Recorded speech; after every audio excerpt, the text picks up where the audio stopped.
The impudence, the audacity, the unmitigated gall of those knuckleheads of liberty podcasters, daring to voice opinions outside the mainstream of accepted thought. Listen if you dare. It's angry, it's funny, it's even sometimes sad, but it's always based on freedom and justice, as you will see. Here's our host, Jason McPhee.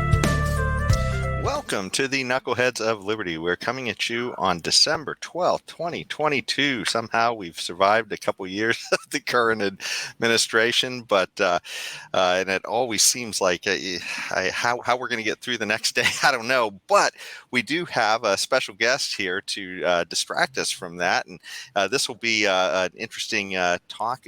It's Jim Babka. He's executive producer of Respect America, among many other hats that he wears. But before we jump into that, let me introduce you to our panel. In our upper left-hand corner, we have Leon, the word Brathwaite, last word in Liberty. He is a retired engineer in the state of California. And our lower left-hand corner, we have our screaming eagle of freedom, Tim Everett. He is a pilot in the state of California. And on our upper right-hand corner, we have Jim Babka, Respect America. And he wears a lot of different hats, but we'll talk about a few of those as we go into the interview. But I met Jim at a screening of The Hong Konger here in Sacramento, and Respect America was involved with that, or at least bringing it here. And,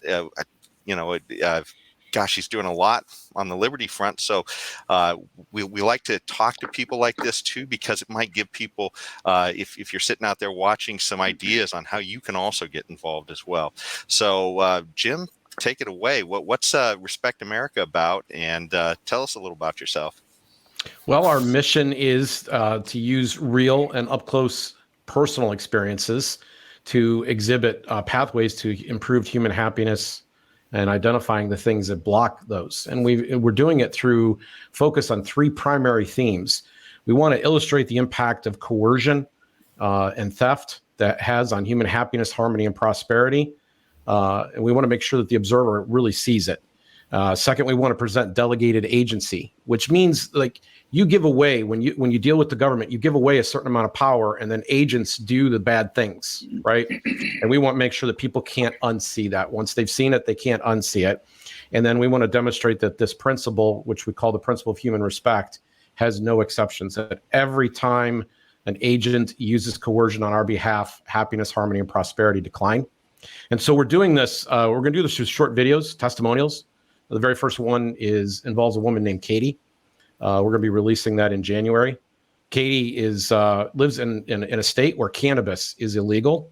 She has a disease that is a nerve disease. It's very painful. It's like electric shock through her body. It's an orphan disease. There's only scores of people in the country at any given moment that have it. But one of the side effects is it's eating away at her face. And she can get relief from either opioids or cannabis. And she lives in Idaho, where cannabis is illegal. If I could stop you for just a second, James, our invisible hand, can you bring up the visual too? Because there's a website for this, and I didn't know. Yeah, and she's right there in the center. She's the woman wearing the red scarf. She's the first story we're going to tell. That's Katie right there. Oh, wow. And should she be denied cannabis? That's her preferred choice, and I think it would be most people's preferred choice between that and opioid. She would prefer to use cannabis, but it's completely 100% illegal still. It's Idaho is one of the last three remaining 100% drug war states.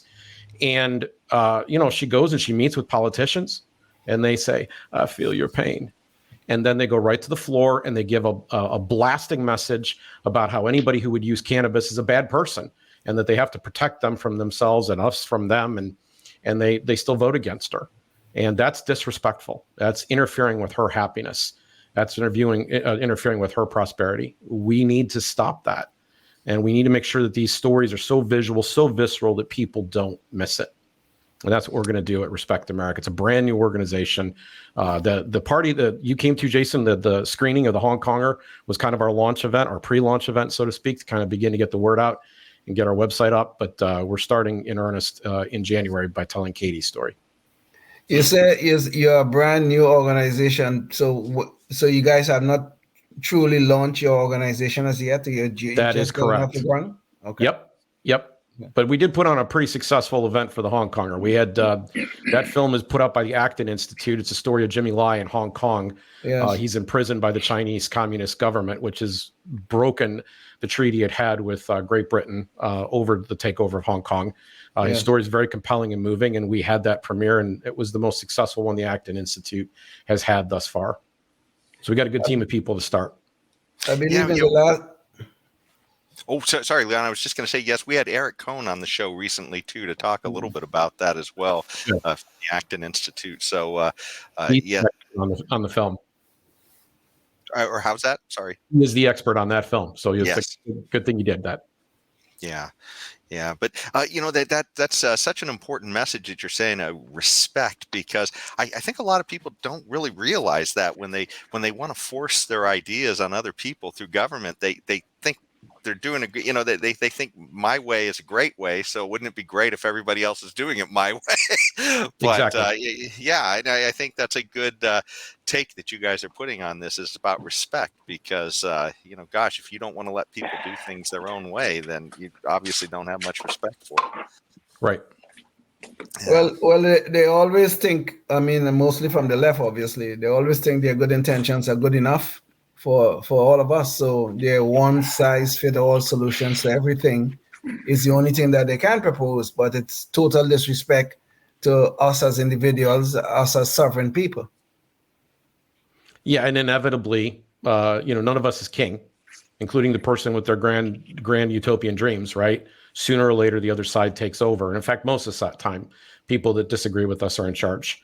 And so that with the power that we give a politician that we love today to do something we really want is a power that will be used by a politician we loathe tomorrow to do things that we hate. And we have to keep that in mind all the time. That's right there to me. That would be enough reason all by itself for us to start practicing human respect instead. What, Jim, one of the issues that we come across, and I like to ask all of our guests this question because it's not obvious to a lot of people, these ideas about respecting the liberties of other people. I think maybe a lot of this is because we all come through a public school system that's government run, so all the solutions tend to be government solutions that we talk about in those schools, and if you want something, you got to vote for it or something like that. But what rang your liberty bell? How did you come to see some of these ideas on liberty that you've got? I was raised conservative. My father was a Goldwater Republican. Jack Kemp was my hero in the 1980s. I was a college Republican, and I was one of the people in the collegiate network that was putting out a independent conservative student newspaper on my campus. I cheered when the contract with America was when the Republicans swept into power in 1995 under Newt Gingrich. But a year later, they picked Bob Dole, snatching defeat from the jaws of victory. And I couldn't vote for him. And I started calling them my friends who were shocked to hear me say, I'm not going to be able to vote for Bob Dole. And they said, well, you're going to elect Bill Clinton for president. And I said, well, thank you. I wish I had that much power, but I don't. I just have my vote. A couple of weeks after I made that decision, the Libertarian Party convention was on C-SPAN. I was a realtor at the time. I would come in and out the door. My television in our small home when we first got married was right in the living room, right by the front door. And I would walk in on breaks and stuff like that and turn on the TV. And I would watch a lot of C-SPAN back in the day. And there it was. And I saw Joe Sobran and James Bovard and a couple others people speak. And then I saw Harry Browne. And Harry Browne changed my life. In fact, the morning after he was nominated, he was on C-SPAN's Washington Journal. And when he described something to the effect of a Jim Beam dealer doesn't do a drive-by shooting on an alcoholic beverage store that sells Jack Daniels, right? They don't have turf wars. And if I was a cartoon character, the light bulb went off over my head. I got it. And I was a libertarian from that point forward.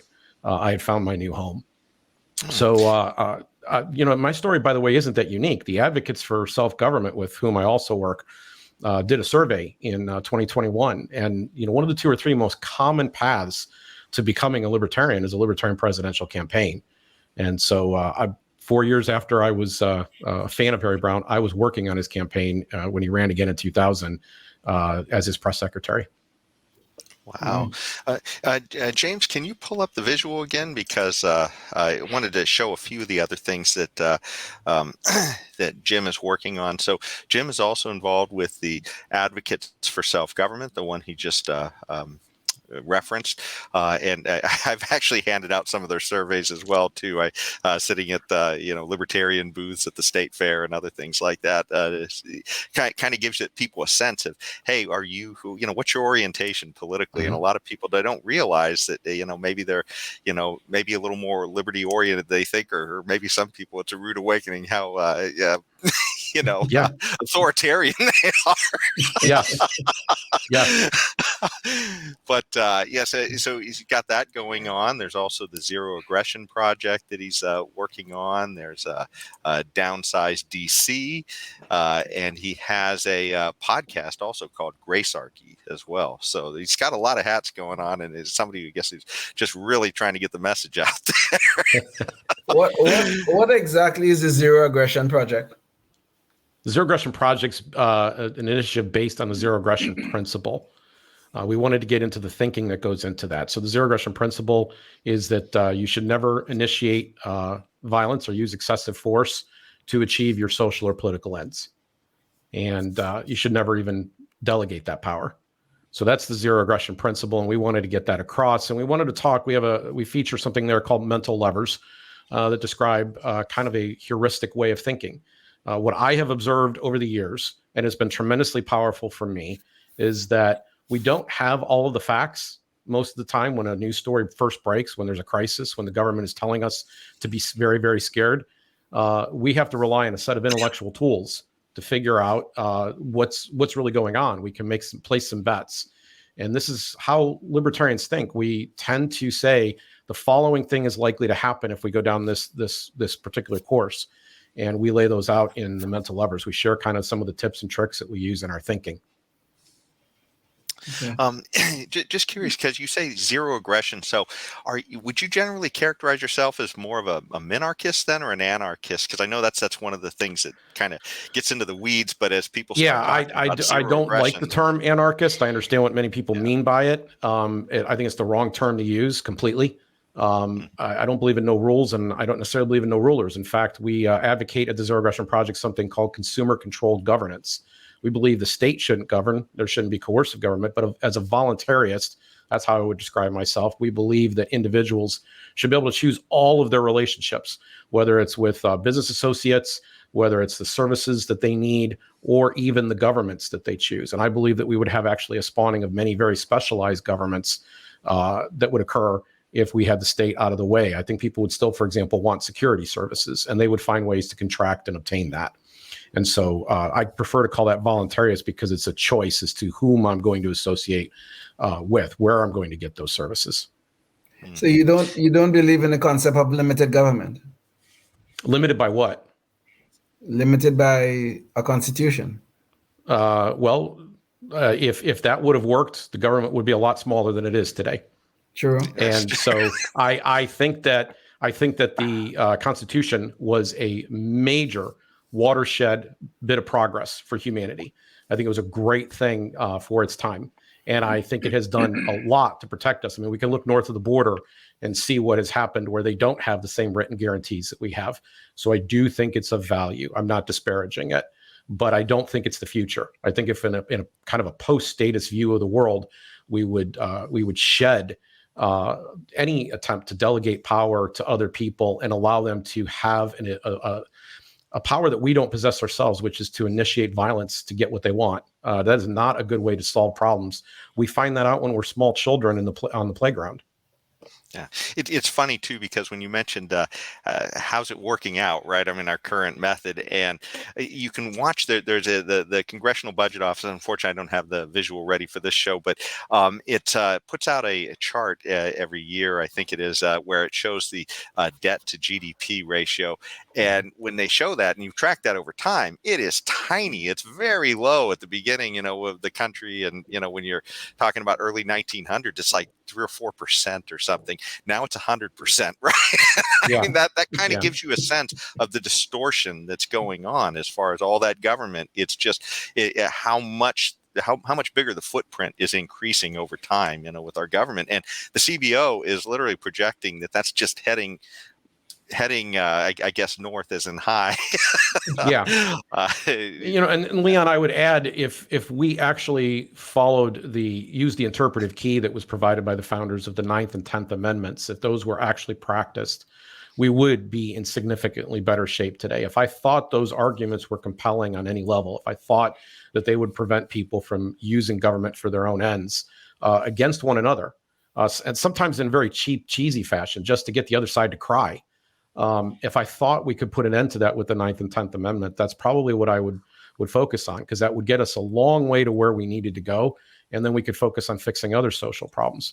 But I've become persuaded that we just have to get rid of all of the initiative force.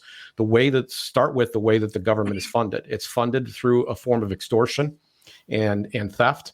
And the fact that they're able to take funds, that they don't have to earn them in any way, shape, takes away a certain degree of accountability and efficiency that we benefit from in so many other areas of our lives. And as a result, everything that follows starts to be trouble. If you took away that essential funding mechanism from them, the power to tax, and they had to actually serve customers, be of service to the people that wanted their product, then you would have a much higher degree of accountability. And I think that's where we need to go. We call that consumer controlled governance. So in the consumer controlled governance, there'll be no central authority per se, is what you're saying. I don't think it's necessary. And James, maybe you could bring back our visual again. I just pulled this up, and it's the Brookings Institute on this one that I pulled up. But this is essentially the CBO's chart that they're reprinted here, and you can just track that over time, right? There was a fairly big footprint when the government first started, because one, there wasn't a whole lot of productivity, and they wound up having to fund a war just to get become free. But you can see it's very, very low early on in the country, and it's just every war that essentially spikes it. But at some point, we kind of get away from reducing that size of government relative to the size of our economy, and it just keeps growing and growing. And the CBO is literally projecting this is just going sky high in the future, which is not a good sign. Right. And when we first formed Downsize DC, it was largely on this basis. There are two parties in Washington. One is the tax and spend party. The other is the borrow and spend party. Sometimes they switch scripts. And if you notice, both of them are spending. And the spending is the problem. So if we took all the money that they collect and we piled it high like autumn leaves, and then we set those leaves on fire, burned them, just completely consumed them and didn't use them for anything, we would actually be better off, because the problem is the things that they do with the money. They do terrible, terrible things with the money, hideous things in some cases. And so that power needs to be taken away from people who didn't earn it, and it needs to be reallocated to people who would have more accountability. In a consumer-controlled government, you would have more power. Just think about it. You have more power as a consumer than you do as a taxpayer. If you don't like the fact that you said, I don't want mayo on my burger, and they put it on anyway, you have a number of different remedies available to you, and probably a company that is eager to serve and please you. And you still don't have to go back, and you could still leave a bad review on Yelp or wherever.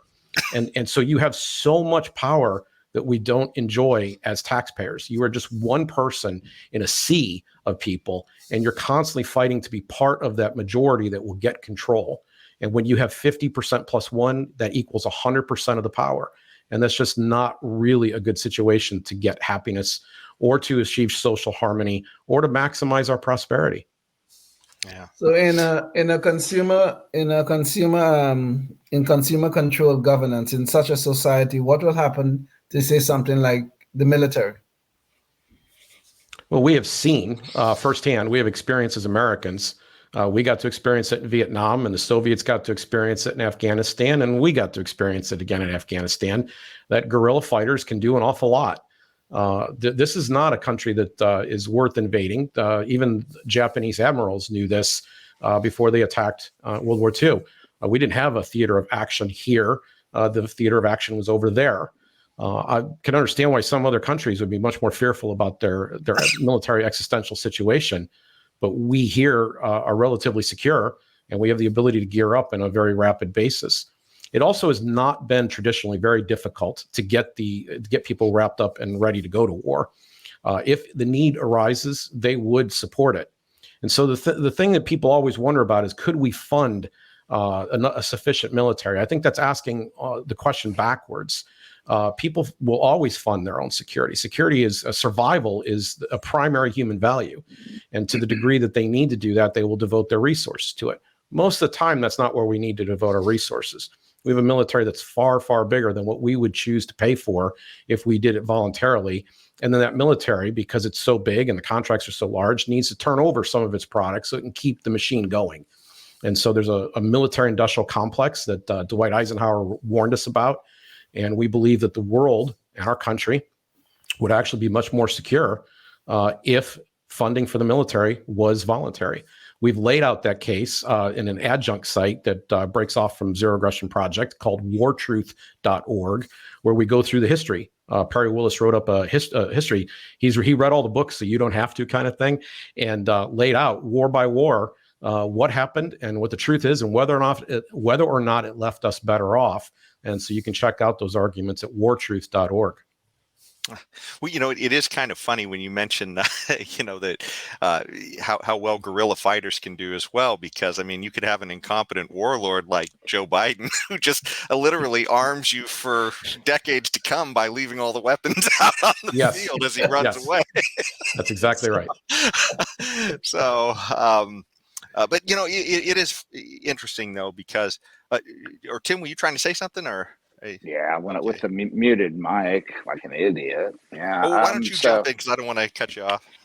Yeah, I was just going to ask Jim what his thoughts were on the on whatever mutually assured destruction or whatever motivation for people to not go into a nuclear situation.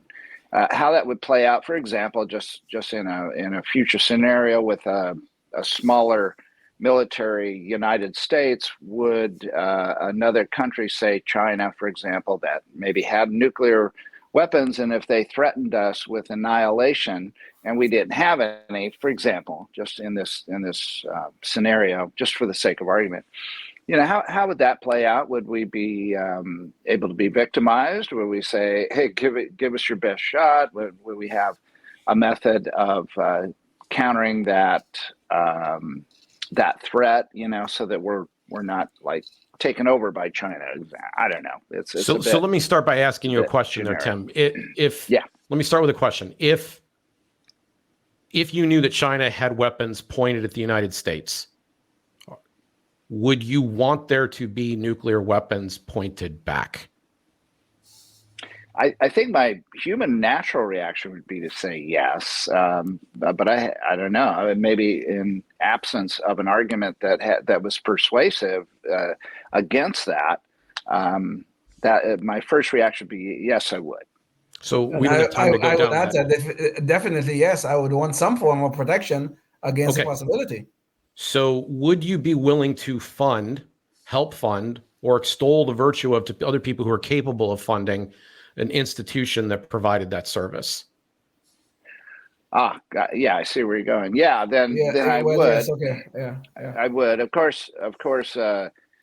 Long term, I would want to have talks of paring back everybody's nuclear weapons, and I would too. But in the time that we've got available, I want to make clear that people assume that things won't be there if it's not funded. So the question always comes down to who funds these things, right? As Harry Brown used to say, was it the Russians? Was it the Martians? No, we pay for everything. But on the way to paying for it, a lot of graft and corruption gets added on top of it. It's really kind of hard for me to believe we couldn't fund an adequate defense with a lot more efficiently, a lot less costly to us as human beings, as working people, that we could have the security that we wanted. If we wanted those services to exist, they would exist. Well, and on the flip side of this, good. Well, Tim, I was thinking too, on the flip side of this as well. Think of all the people we're pointing these weapons at who aren't pointing those weapons at us as as well. Yes. You know, I mean, we're literally funding that, and we really don't have a choice in it. And you know, how many people are essentially facing American bullets who maybe we might not approve of individually facing American bullets? So Jim, we're starting to get closer to the end of the show, and I didn't want to let it go without asking you, what are some of the successes that you've achieved in some of these different endeavors you've had? Oh, it's fun to go back and reminisce. I took a case all the way to the U.S. Supreme Court. We lost on both counts, 5-4 and 6-3.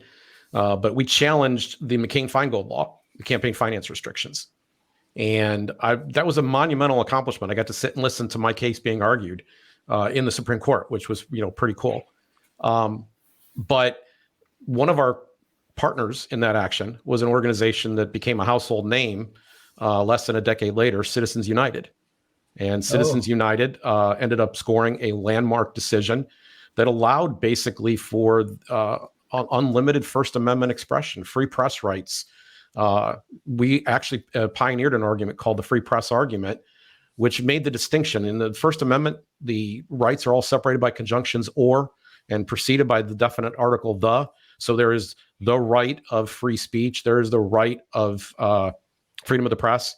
And we made this argument. The difference between a speech and press is that you can publish or print press, right? And that always costs money. You need funds to do that. So we advanced that argument, and I was proud of that. We also we filed amicus briefs in that case.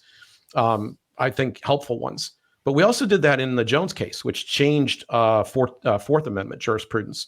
The property right had been lost in 1968 officially, and it became a right of privacy.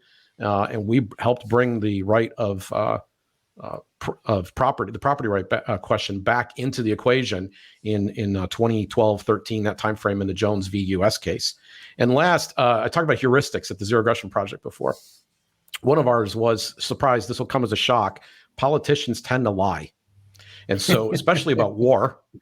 And we did a site called truthaboutwar.org. It's still there. You can go look at it in time, truthaboutwar.org, where we warned or spoke of what was the truth about what was of the 2003 invasion. We put that up before it happened. We made the startling claim at the time that Saddam Hussein did not have weapons of mass destruction. I was scared later they would plant them.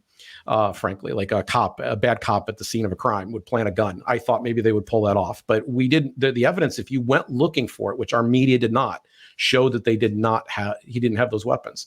I'm very, very proud of the work that we did at truthaboutwar.org. And I think it's the kind of thing that libertarians are capable of doing because of our philosophy. We can almost see the future. Unfortunately, sometimes we feel like Cassandra when we do so. Well, we're almost out of time, but do you have like a final thought you'd like to leave with everybody who's watching? Yeah. The solution to every problem that libertarians are experiencing is that there's not enough of us. We need more of us. Go find others. And if you can, get them to put some skin in the game, because where your treasure is, there's where your heart's at as well. And people will get more involved and more committed if they do that. So I think that's the key thing, is to find as many of us as we possibly can. And there's studies that indicate that there may be as many as 60 million of us who basically believe the government is too big, does too much, and interferes in our life too much. And so I encourage people, go find people just like you. Awesome. And you can start the process by going to respectamerica.org and checking out Jim's work there. But thanks, Jim, for joining us today. And thank you all for watching. And until the next time, stay free. Yes, indeed. Life, liberty, and the pursuit of happiness, always. Thank you for listening to the Knuckleheads of Liberty podcast.